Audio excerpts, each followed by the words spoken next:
নম্বর অধ্যায় 31 নম্বর শ্লোক। ওম নমো ভগবতে বাসুদেবায়।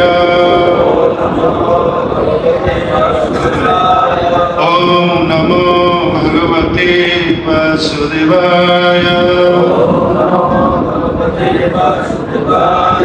ওম নমো ভগবতে বাসুদেবায়। নারায়ণং নমস্কৃত্য নরং চৈব নরোত্তমং দেবীং সরস্বতী দেশাং যমুদীরয়ে নষ্টপ্রায়েষু অভদ্রেষু নিত্যং ভাগবত সেবয়া ভগবতে উত্তম শ্লোকে ভক্তির্ভবতি নৈষ্ঠকে। এক প্রপদ্যতে ভবন্तं হিত্বা ইদং স কলেবরং কুশলইতরং পাথেয় ভূত দ্রোহেণ যৎ ভূতম। এক প্রপদ্যতে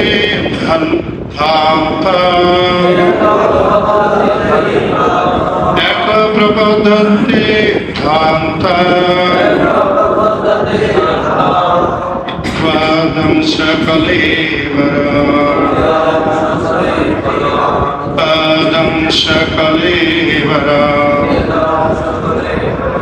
কুশলতর পাথেয় ভূত দ্রোহণ যদ্ভূত। এক প্রপদে ধ্যান্তাদং সকলেবর কুশলেতর পাথেয় ভূত দ্রোহণ যদ্ভূত। এক প্রপদ্যতে ধ্যান্তাদং সকলেবর কুশলেতর পাথেয় ভূত দ্রোহণ যদ্ভূত।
প্রপদ্যতে প্রবেশ করে ভ্রান্ত অন্ধকার হিত্বা ত্যাগ করার পর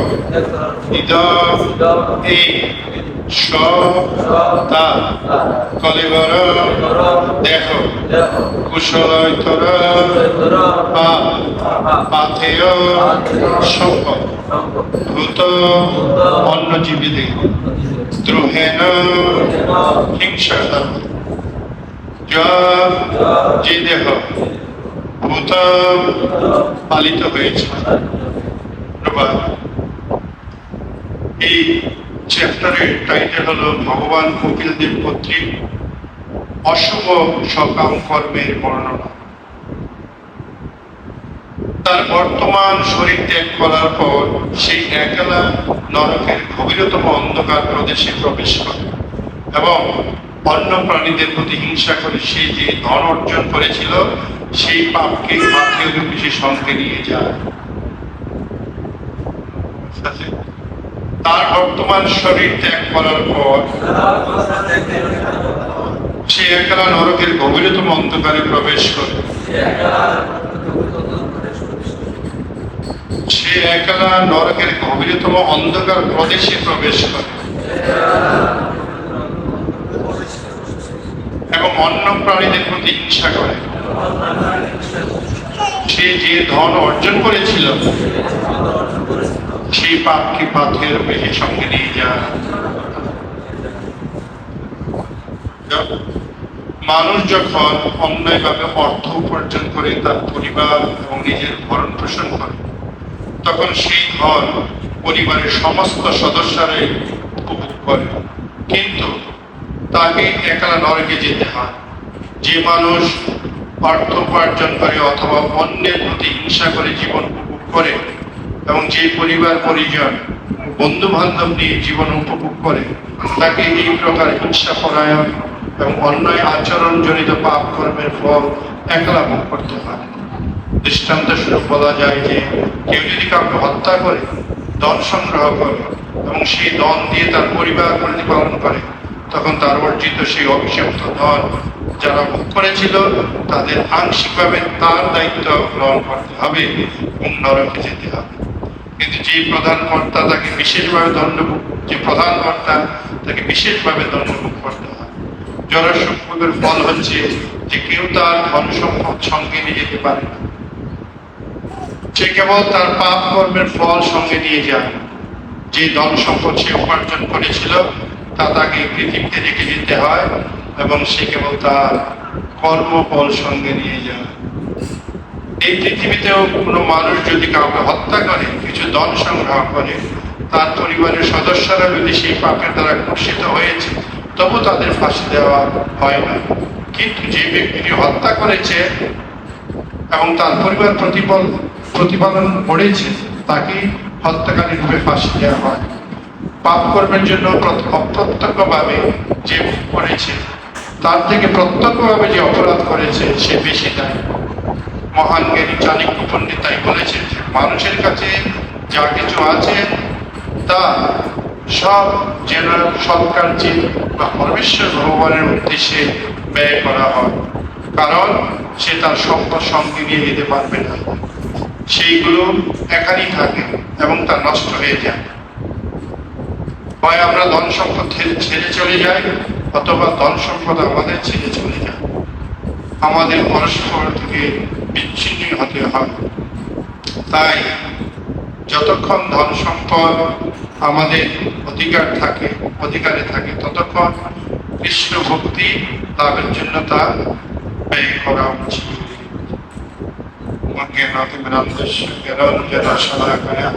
চক্ষুরন্মিলিতাঞ্জন তস্মৈ নমঃ বিষ্ণুপাদায় কৃষ্ণপৃষ্ঠায় শ্রীমতে ভক্তিবেদান্ত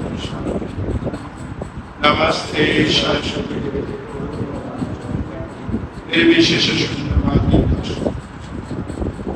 হে কৃষ্ণ করুণা সিন্ধু দীনবন্ধু জগৎপতি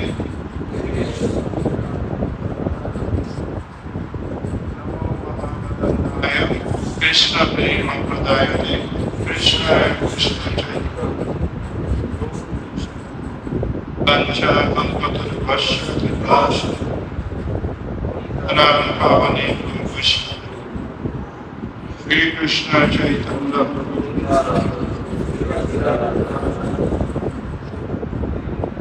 হরে কৃষ্ণ কৃষ্ণ কৃষ্ণ হরে রাম এক প্রপদ্যধ্যান্ত চিত্তাদং সকলেন কুশলেতর পাথেয় ভূতদ্রোহিণ জন্মত। তার বর্তমান শরীর ত্যাগ করার পর সে একলা নরকের গভীরতম অন্ধকারের প্রদেশে প্রবেশ করে এবং অন্য প্রাণীদের প্রতি হিংসা করে সে যে ধন অর্জন করেছিল সে পাপকে পাথেয় রূপে সঙ্গে নিয়ে যায়।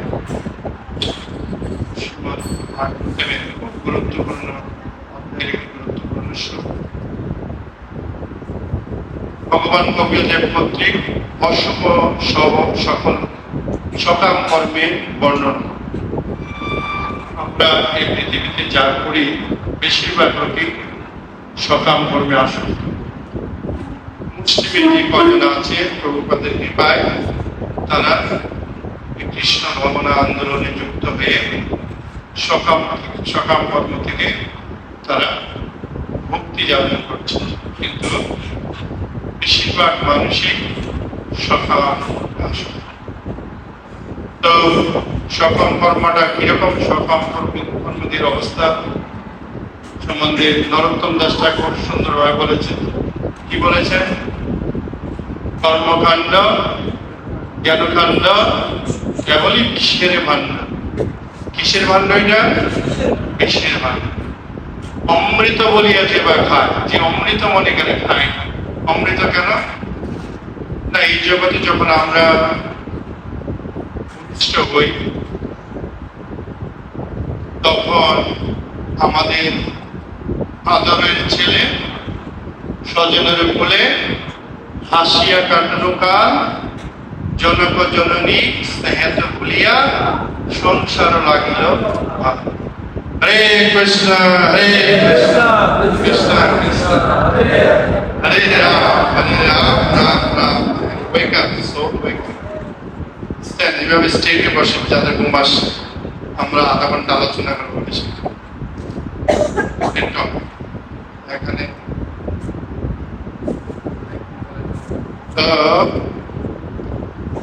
অমৃত বলিয়া কারে খায়? কেননা তারা আদরের ছেলে, কেন বাবা মার মতো আদর করছে, তাকে কোনো চিন্তা করতে হয় না। তার পায়খানা প্রস্রাব করছে, তাকে চুমু দিচ্ছে, তার জন্য কি না করছি, ভালো ড্রেস এনে পড়াচ্ছি, ভালো খাওয়াচ্ছে। কত পর্যন্ত তাকে করছে না? 6 বছর, 5 থেকে 6 বছর পর্যন্ত বাবা মা। তো এটা তো সে বুঝতে পারে এখানে কোনো টেনশন নেই, কোনো কিছু নেই। একটা ইমপ্রেশন এসে যায় এই জগৎ তো ভালো, খুব সুন্দর, আমার কিছু করতে হচ্ছে না, আমি সবকিছু পাচ্ছি, 6 বছর করতে পারছি। তারপরেও বাবা মা তাকে পড়াশোনা করায়, তাকে স্কুলে যায়। তারপর সেই সময় তাকে অর্থে চিন্তা করতে হয়। বাবা মা কষ্ট করে তাকে পড়াশোনা করায়, করানোর পর তাকে পড়ানো। যখন পড়াশোনা শেষ হয়ে যায়, পড়াশোনার সময় চ্যালেঞ্জটা কিছু ফেস করে। পড়াশোনা করে পাস করতে হবে, ক্যারিয়ার ডেভেলপ করতে হবে, জীবনে কিছু করতে হবে, চিন্তা ভাবনা এসে।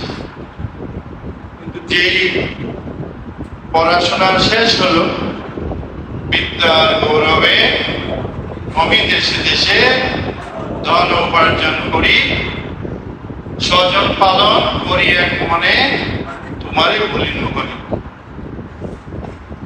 তোমারে আমি সকাম কর্ম করছি, আর সকাম কর্ম করলে ভগবানকে মনে রাখা যায়। সকাম কর্মের লক্ষণটা কি? আমি পড়াশোনা করেছি, আমি চাকরি করব, টাকা উপার্জন করবো, যেন কোনো প্রকারের না, তারপরে এটা আমি ভোগ করবো। আর যদি আমি না ভোগ করতে পারি, কে ভোগ করবে? আমার সন্ততি। কিন্তু ভগবানের সেবা লাগানো যাবে। প্রভুপাদ কি বলেছে লাস্টে? প্রভুপাদ বলছে এই পাপটাই সাথে নিয়ে যেতে পারে, হয় অর্থ তাকে ছেড়ে চলে যায়, না হলে সেই অর্থ ছেড়ে চলে যায়, তাই না? আমরা দেখছি পৃথিবীতে অনেক বড় বড় ধনী।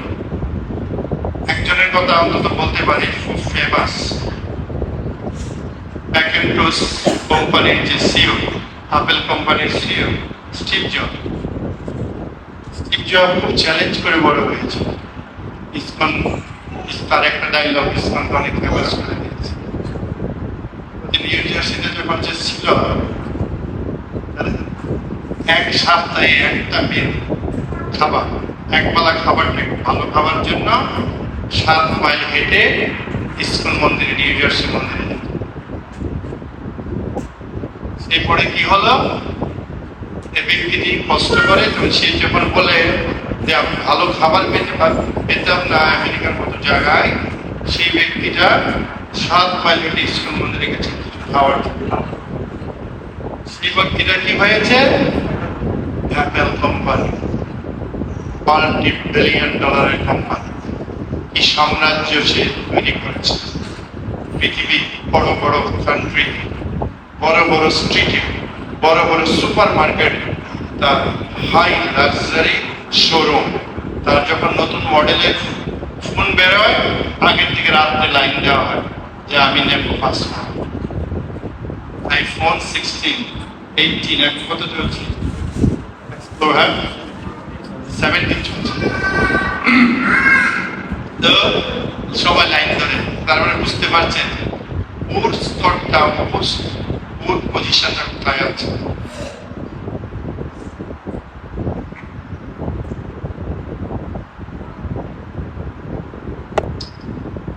এই হলো সকাম কর্মের কর্মী। $multi-billion সাম্রাজ্য যে পৃথিবীতে করে গেছে, সে তখন কোথায় ছিল, তার ডেথবেড, মৃত্যুশায়ী একজন যাত্রী তার বিছানায় শুয়ে আছে হসপিটালে। কিছু কথা সে সত্যি কথা বলে গেছে। সে বলেছে আমি আপেল সাম্রাজ্য, ম্যাকান্টোসের সাম্রাজ্য পৃথিবীতে আমি মানে বানিয়েছি, কিন্তু আমি এখন মৃত্যু সজ্জা, বড় বড় ডাক্তার আমাকে কিছু করতে পারছে না, আমার আত্মীয় স্বজন, আমার কলিগস, আমার ফ্রেন্ডস, কেউ কোনো কিছু করতে পারছে না, আমাকে মৃত্যুর প্রহর। তাহলে সে দল ছেড়ে চলে গেল, তার তো সাম্রাজ্য ছিল, তার কোনো অভাব ছিল। পৃথিবীর সবচেয়ে বড় বড় ফার্স্ট যে এয়ারপোর্ট গুলো তার জন্য দাঁড়িয়েছিল, বস আসছে, অফিসে দাঁড়িয়েছিল, বস আসছে, কিন্তু সে থাকতে পেরেছে, তাকে চলে যেতে পেরেছে। আর আরেক দিকে যদি আমরা বিচার করি, যে আমরা জানি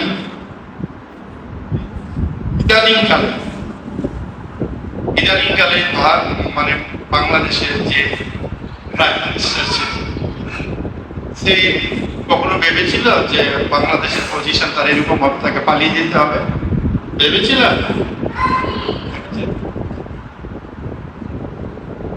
আর অর্থ কি করে চলে যায়, আমরা দেখেছি অনেক রাজা বিক্রি হয়ে যায়। সুবুদ্ধি রায় মহাপ্রভু লীলায় কি ছিল, রাজা ছিল। তেমনি অনেক এরকম আছে যে এক সময় ভালো পজিশনে ছিল, অর্থ ছিল, পরবর্তীতে কিছু ছিল না। এমন ফিল্ম স্টার অনেক পাওয়া যায়, যারা অনেক অর্থ উপার্জন করেছে, সবকিছু করেছে, শেষ সময় দেখা যাচ্ছে এখানে চিকিৎসার পয়সা ছেড়ে চলে গেছে। কালকে আমার একজন একজনের সাথে মিট করেছিলাম, আমার পুরনো একজন বিরাট ব্যবসায়ী। সে বলেছে ইদানিং কালে তার এই রাজনৈতিক পরিস্থিতির জন্য 40 কোটি টাকা তার লোকসান হয়েছে। আমি তাকে বলিনি সে কত টাকা স্কুলে দিয়েছে, বুঝতে যায়নি। এর জন্য এর থেকে আমাদের শিক্ষা লাভ করতে হবে ভক্তদের, যে যতক্ষণ অর্থ আসে, যতটুকু সম্ভব আমার বাজেটে যতটুকু থাকে নিজের জন্য রেখে, অতিরিক্ত যেটা আছে কোনো না কোনো ভাবে প্রচার কার্যে বা ভগবানের সেবার জন্য আমরা ব্যয় করি।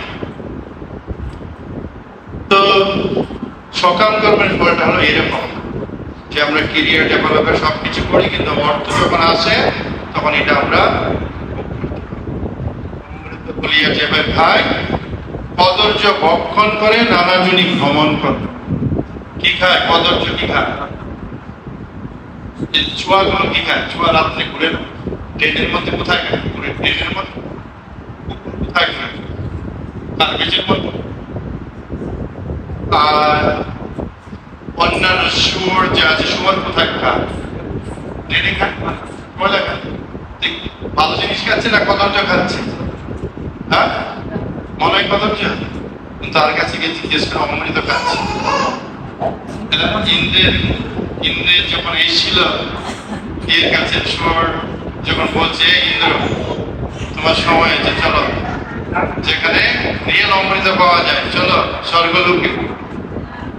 দেখো কত খাবার, আমার স্ত্রী গরম গরম খাবার, আমার স্ত্রী, আমার পুত্র, তুমি আমাকে নিয়ে যেতে চাইছো, যেতে চাইছেন। তারপরে তাকে আস্তে আস্তে সবকিছু তার স্ত্রী, তার পুত্র সবকিছু যখন ইয়ে করে নিয়ে নিল, তখন তার জ্ঞান ফিরল যেন। এই সংসারে জীবের এই গতি, জীব যখন কোনো দেহে প্রবেশ করে তখন জীব আর মনে থাকে না, তখন মনে করে তার জীবনটা খুব অমৃত, আনন্দে হচ্ছে, আর ছাড়তে চায়। এই জন্য সংসার জীবনে বয়স হয়ে গেছে আমাদের অনেকে, আমরা সংসারে মায়া ছাড়তে চাই। গোপাল বলেছিল, তিনি বলেছিলেন যে আমি আমার 2-4 ছেলের সন্তানের মায়া ছেড়ে বেরিয়ে গেছি, সমস্ত পৃথিবী এখন আমার 10,000 ছেলে। তো ভগবান অ্যাওয়ার্ড তাকে দেয়, পুরস্কৃত তাকে করে যে ভক্তের পূর্ণ বিশ্বাস আস্থা আছে ভগবানের প্রতি, তিনি আমার পিতা, তিনি আমার রক্ষাকর্তা এবং তিনি সবকিছু শক্তির অধিকার এবং তিনি সেটা পারেন। এই বিশ্বাসটা যখন থাকবে, কৃষ্ণ সর্ব অবস্থায় আমাদের রক্ষা। তো এখানে তাৎপর্য ছিল, প্রভুপাদ অনেকগুলো অ্যানালজি দিয়েছেন, পুরো কন্টেন্ট, কতগুলো কন্টেন্ট বানানো যাবে তাৎপর্য যা বলেছে। আরেকটা দিয়েছেন, পাপের ভাগ কেউ নিতে চায় না। পাপের ভাগ কেউ নিতে চায়? প্রমাণ আছে, শাস্ত্রে কি প্রমাণ আছে? কোনটা? রত্নাকর ভাষ্য। ভেরি গুড, ভেরি গুড, হাততালি যায়। বাড়ি গিয়ে ঘুমানোর সময় পাবেন, এই আধা ঘন্টা একটা চিয়ার্স থাকে। আমরা ভাগবতম ক্লাস শুনেছি, আর ভাগবতম টাইটেল কি? ভগবান কপিল দেব কর্তৃক অশুভ সকাম কর্মের বর্ণনা। এই যে হাততালি দিলেন না, এটা তো আপনি বলবেন এমন কিছু করতে হবে। মায়া মন্দিরে এসে ঠিক আছে কীর্তনের সময় দাঁড়িয়ে বললাম, প্রভু গাইছে আর মনে মনে চুপচাপ আছে, আরেকজন নাচছে আমি দাঁড়িয়ে আছি, এরকম না। উৎসাহ, লোল্লভ, আসক্তি, আমি বললেই পাবো, না করলে পাবো। তো আমি এখানে এত কষ্ট করে মন্দিরে এসেছি, তো আমি দাঁড়িয়ে থাকবো। যদি আমি দাঁড়িয়ে থাকি কিছু না কিছু ফল পাবো। যদি আমি নৃত্য করি আর যদি আমি কীর্তন করি, হাত তুলে ভগবানের সাথে হাসি, আনন্দ করি, আমি আনন্দে থাকবো। আর যদি আমি এরকম থাকি, মন্দিরে এসে আমি এরকমই থাকবো। যাই হোক, রত্নাকরের দর্শন কাহিনীটা কিরকম? নারদ মুনি রাস্তা দিয়ে যাচ্ছিলেন, তাই না? রাস্তা দিয়ে যাচ্ছিলেন, নারদ মুনি কি করছে? মারতে এসে তাকে হত্যা করে তার সবকিছু লুট করবে। কি করছো তুমি? যেটা করছো এটা ঠিক? কেন ঠিক না? আমি সংসার প্রতিপালন করি, আমার ছেলে মেয়ে স্ত্রী পুত্র পরিজন সবার প্রতিপালন করি, কেন আমার ঠিক না? এটা তো আমার ধর্ম, আমার সংসার ধর্ম না। এখানে অনেক লোক বলে না সংসার ধর্ম বড় ধর্ম, যে নতুন প্রকারণে যাই কিছু করো, সংসার ধর্ম বড় ধর্ম। তো ও এই কথা বলছিল না, আমি তো ঠিক আছে বলছি, ঠিক আছে তুমি যে এইগুলো করছো, তোমার আত্মীয় স্বজন, তোমার পিতা মাতা কেউ কি ভাগ নেবে? কেন নেবে না? অবশ্যই নেবে, আমি তাদের জন্য করছি। কর্মের ফল খুব জটিল, এর জন্য অনেক সময় ইসকন ভক্তরা অনেক ক্ষেত্রে দেখা যায় কাউকে 10টা টাকা বাইরে বিক্রি চাইলে দেন, তার মানে এই না তার যে 10টা টাকা দিতে চায় না সে কৃপণ, তার মানে এই না যে তার 10টা টাকা দেয় না তাদের প্রতি তার মায়া নেই, তার আছে। কোনো কোনো ভক্ত পকেটে প্রসাদ রাখে, কোনো কিছু রাখে, তারা প্রসাদ দেয়। একবার মহাবিষ্ণু মহারাজ রিজনাল সেক্রেটারি ছিলেন বাংলাদেশে 94। উনি এয়ারপোর্ট থেকে এয়ারপোর্টে এসেছেন, তা আমি ওনাকে পিক আপ করতে গেছি।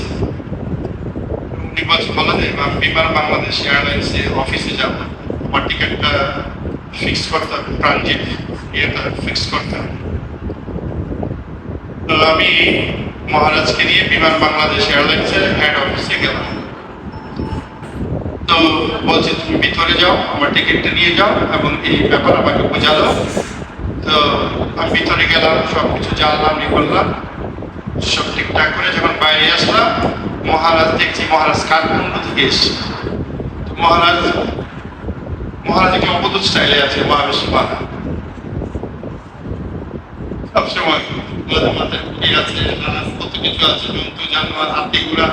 একদিন আমি মহারাজের হ্যান্ডটা দেখি হেভি বাড়ি, মহারাজ এটা সবসময় ক্যারি করে, কিন্তু ভক্তের লক্ষণ মহারাজ সবসময় আমাদের থাকে। তো মহারাজ মিষ্টি আলু আছে না, মিষ্টি আলুর যে চিকন চিকন ইগুলো আছে না, শিকড়গুলো, মিষ্টি আলুতে প্রচুর প্রোটিন আছে বলে দিচ্ছে। তো বিদেশিরা যারা যা খায়, বিশেষ করে আমাদের ভক্তরা বা আমাদের নেতৃস্থানীয় যারা যা কিছু খায় বুঝে শুনে খায়, কোনটাতে প্রোটিন আছে, কোনটাতে ভিটামিন আছে, কোনটাতে মিনারেল আছে, কিন্তু বডিতে তো দরকার। তো উনি ওই মিষ্টি আলু সিদ্ধ এটা খাচ্ছে, এরকম খাচ্ছে। তেমন সময় একটা মাথা, একটা মহিলা, বাচ্চা ভিখারি মাথা, একটা ভিখারি হাতে বাচ্চা নিয়ে এইভাবে এসছে। তো এসে যে মহারাজের কাছে এরকম চাইছে, তো মহারাজ এখান থেকে দুটো তুলে হাতে দিয়েছে। ও বলছে কি এটা খাবো? মহিলা তো 4 টাকা চাইছে, তারপর দেখছি মিষ্টি আলু শেকো, এটা তো মিষ্টি আলু হলে তো পরোটা রাজ্যে ঠান্ডা করে, তো মিষ্টি আলু শেকো। তো মহারাজ যখন ওইভাবে ফেলে দিল, বলছে বলে দে শীতরাজকে আমি আর কিছু বলিনি। বললাম মহারাজ ও তো বুঝতে পারে না, বুঝতে পারে না সাধারণটা কি, আপনি কি দিয়েছেন এটা বুঝতে পারেন। আজকে very unlucky is pressure I gave চিত্র কথাটা নেই যে কোনো না কোনো গ্রামে এই ধরনের মহাত্মাদের প্রসাদ পেতে পারে, কৃপা পেতে পারে, কিন্তু সে যদি না বুঝে কি করলো, সেদিন প্রসাদটা খেত সকাল কর্মায় যে সংসার যন্ত্রণা করছে প্রত্যেকে। তো যাই হোক, তো যখন এই রত্নাকর জিজ্ঞেস করছে এক এক করে, তার বাবা মাকে জিজ্ঞেস করছে তুমি আমার এই যে কর্ম, তুমি আমাকে, আমি যে কাজ করছি এইভাবে করে অর্থ রোজগার করছি, তুমি তো এর দায় নেবে তো? আমি কেন নেব? স্ত্রী বলছে আমি, তুমি আমার স্বামী, আমি তোমার স্ত্রী, তোমার ভরণ পোষণ করা তোমার কর্তব্য, তোমার টাকা নিয়ে ভাগ আমি নেব, তোমার পুণ্যের ভাগ নেব। তুমি যে ভালো কাজ করো ওইটা অর্ধেক নেব, কিন্তু এটা নেব মাঝে যেতে লাভ সবসময়। যাই হোক, তারপরে বাবা মা বললেন একই কথা, তুমি আমার সন্তান, আমি তোমাকে বড় করেছি, আমি আপনার এখন বয়স হয়েছে, তোমার আমাকে দেখাশোনা করো, তোমার দায়িত্ব। তো এইভাবে সবাই কেউ রাজি হল।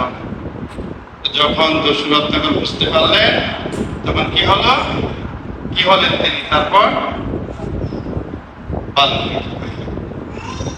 এই সংসারের এই টার্নিং পয়েন্টটা বুঝতে হবে, আমি কি করছি, কাদের জন্য করছি, কেন করছি, কতটুকু করা উচিত, কতটুকু না করা উচিত। অনেক সময় আমরা গৃহস্থ ভক্ত হলেও আমাদের ভাবটা থেকে যায়, হয়তো আগে যে অভ্যাসটা থেকে যেতে পারে, কিন্তু আমরা যখন ভক্ত হয়েছি আস্তে আস্তে বুঝতে হবে আমার প্রয়োজনের অতিরিক্ত যেটা আছে সেটা যেন কোনো না কোনো ভাবে আমি পরিকল্পনা করি, প্ল্যান করি, ভগবানের সেবায় করে লাগানো যায়।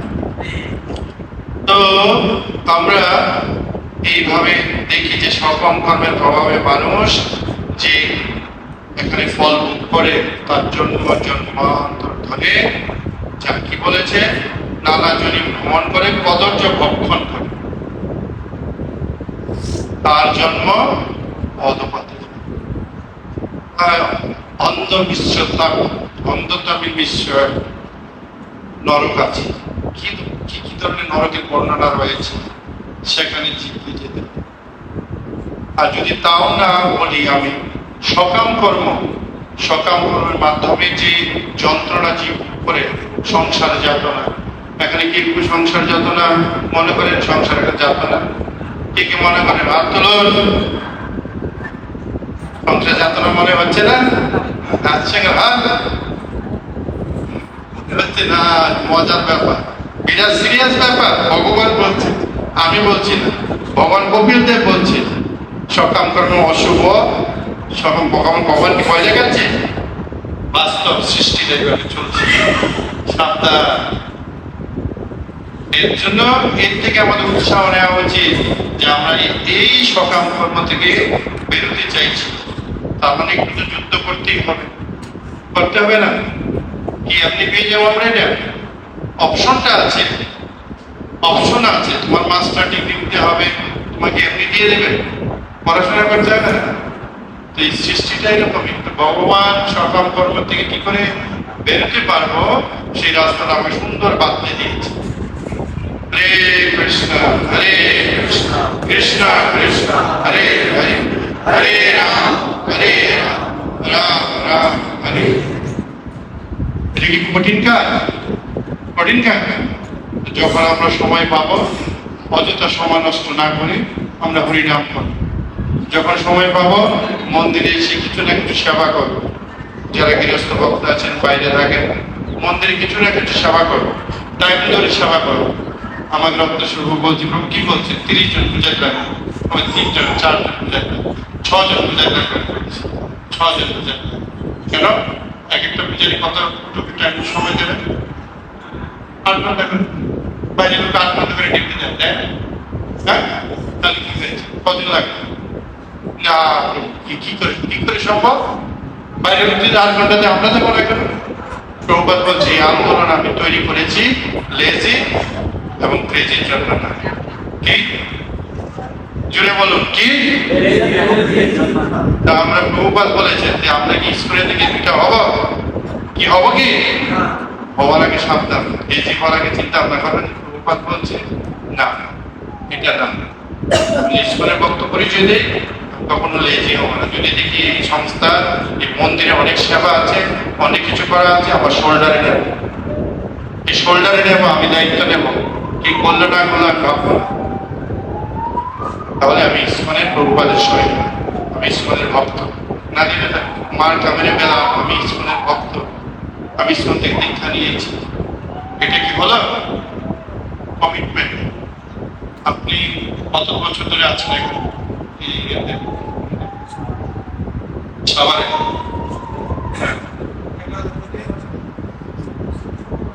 14 বছর। রাম চৈতন্য আপনি 16 বছর। দুজন খুব সুন্দর জুটি ছিল, এখনো একই সাথে আছে। এটা খুব ভালো লাগলো আমার। দুজন একসাথে না থাকার কোনো কাজ সুন্দরভাবে করা যায়, আমরা জানি বলা যায় যে এখন বর্তমান রাজনীতিতে জুটি এরকম আমি বলছি, যে কোনো ক্ষেত্রে জুটিটা করতে হবে। ভালো কিছু করতে হলে জুটি করতে হবে। এর জন্য সবসময় কৃষ্ণ ভক্তিতে উৎসাহ নিতে হবে। কিরকম? যত্র লুল্লমাপি মূল্য ব্যাগ। ভগবানের কাছে আমাদের টাকা চাওয়ার নেই, কোনো কিছু অর্থ ভগবান সব দিয়ে দেবে, কিন্তু একটা জিনিস আমাদের আছে, রাখতে হবে, লালসা, লোভ, কৃষ্ণ সেবার প্রতি, কৃষ্ণ ভক্তির প্রতি। মন্দিরটাকে ভাবতে হবে আমাদের বাড়ি। আমাদের বাড়ি আছে, ওখানে যাব, ঘুমাবো, আবার মন্দিরে চলে আসবো। মন্দিরে এসে মন্দির ঝাড়ু দেওয়া, মন্দির পরিষ্কার করা, কোনো কিছু সেবা দেওয়া দরকার নেই। দেখছি কিছু একটা এই সেবাটা দরকার, আমরা করে দেব। এটা হলো প্রেম ভক্তি। প্রেম ভক্তি হলো কখনো যাকে মুক্তি দেয়। ব্রহ্মচারী কি বলছি? বাংলা বোঝা যাচ্ছে তো? প্রেম ভক্তি হলো প্রভুপাদ সারাদিন ট্রান্সলেশন করে, ইসকন ম্যানেজমেন্ট করে, ইসকন সবকিছু করে যখন 2 ঘন্টা রেস্ট নিতেন, প্রভুপাদ বিলাপ করতেন এই 2টা ঘন্টা আমার লস হয়ে যাচ্ছে। আমরা ওই ব্যক্তির আমরা প্রপুত্র বা আমরা পুত্র বা আমরা কেউ বা প্রপুত্র আমরা নাতি। আমাদের সবসময় রাখতে হবে আমরা কার? প্রভুপাদ। প্রভুপাদ কি করেছিলেন? হিস্ট্রি দেখতে হবে। এর জন্য আমরা দেখছি তার যে শিষ্য গুরুবর্গ, শ্রীমৎ জয়প্রকাশ স্বামী গুরু মহারাজ, শ্রীমৎ স্বামী গুরু মহারাজ, স্বামী গুরু মহারাজ এবং অন্যান্য শিষ্য তমাল কৃষ্ণ মহারাজ, ভক্তিদেব মহারাজ, শিবরাম মহারাজ, তারা কি না করেছে। 20 বছর ইসকনে জয়েন করেছে, এখনো পর্যন্ত শেষ নিঃশ্বাস পর্যন্ত তারা গোপাল কৃষ্ণ গোস্বামী মহারাজ ইসকনের জন্য কি করে গেছিল। আমাদের কর্তব্য হলো একসাথে ভালোবেসে পরস্পর সুন্দর সম্পর্ক বজায় রেখে নিজের পজিশন, নিজে বাড়ি এসে মিথ্যে অহংকার দূর করে সবাই যেন একসাথে সেবা করে। কিছু কিছু ব্যাপারে ডিসএগ্রিমেন্ট থাকবে, এত বড় সংগঠন, এত বড় সংস্থা, কিছু কিছু জিনিস ভালো নাই লাগতে পারে, কিছু কিছু জিনিস আমাদের পছন্দ নাই হতে পারে, কিন্তু কৃষ্ণ ভক্তি, এই প্রেম ভক্তি এখানে আছে। অতএব আমি অন্য জায়গায় কোথায় গেলে পাবো এটা? হবে? তাহলে এই ছোটখাটো ব্যাপার যেগুলো আছে সেটা আমাদের ধরে রেখে একত্রিত হয়ে সেবা করতে হবে। আর একটা জিনিস সবাইকে বুঝতে হবে যে এই ব্যক্তিটা, যেমন আপনি আমাকে দেখেছেন, আমি বললাম বলদের প্রভু এসছে, এটা এরকম না। তিনি কি ইসকনের সাথে কাজ করছেন? দয়ানিধি প্রভু ইসকনের সাথে কাজ করছেন, রামচৈতন্য প্রভু ইসকনের সাথে কাজ করছে। আমি 20 বছর ইসকনে আছি, 25 বছর আছি, এটা বড় কথা না। কিন্তু আমি ইসকনের স্বার্থে সবকিছু করছি, তাহলে ঠিক আছে। না করি তাহলে আমাকে সম্পূর্ণ ক্রেডিটটা দেওয়া যাবে, যারা করছেন তাদেরকে। এখানে এই যে পদযাত্রার কথা বল, পদযাত্রা কি আমার, আমি শুধু উদ্যোগ নিয়েছি। তখন কৃষ্ণ কীর্তন প্রভু আমাকে এত চেষ্টা করেছেন, মনে আছে? সবাই বসে আছে চেষ্টা করে পাঠ পাড়িতে, তারা ভাবছে পদযাত্রা হবে কিনা, বলদেব তো এখনো পৌঁছায়নি। সেবানিধি প্রভু, নামহট্টে কৃতগন্ধর্ব প্রভু, প্রশান্ত প্রভু, সব কৃষ্ণ কীর্তন প্রভু টিম ছিল তখন। উনি কোনো না কোনো ভাবে শুনেছেন, ওখানে গিয়েছিলেন। কেন জানি না, আমি রাত্রে 11টায় সেই মাইক্রো রণবীর রায়কে ম্যানেজ করেছিলাম, একটা মাইক্রো গাড়ি দিয়েছিলাম। তখন ইসকনকে তো সবাই তেমন জানে না, তেমন অন্য চোখে দেখতো। এখন যেমন আপনার যেদিকে চান, হরে কৃষ্ণ, প্রভু প্রসাদ খান, প্রভু জুস খান, প্রভু নেন, এরকম ছিল না। হান্ডি মান্ডি নিয়ে যেতে হতো, চিরা ভিজিয়ে খেতে হতো। খেয়েছেন চিরা ভাজিয়ে?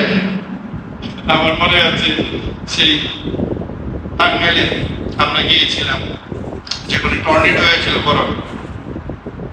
টাঙ্গাইলে টর্নেডো হয়েছিল একটা বড়, কত সাল?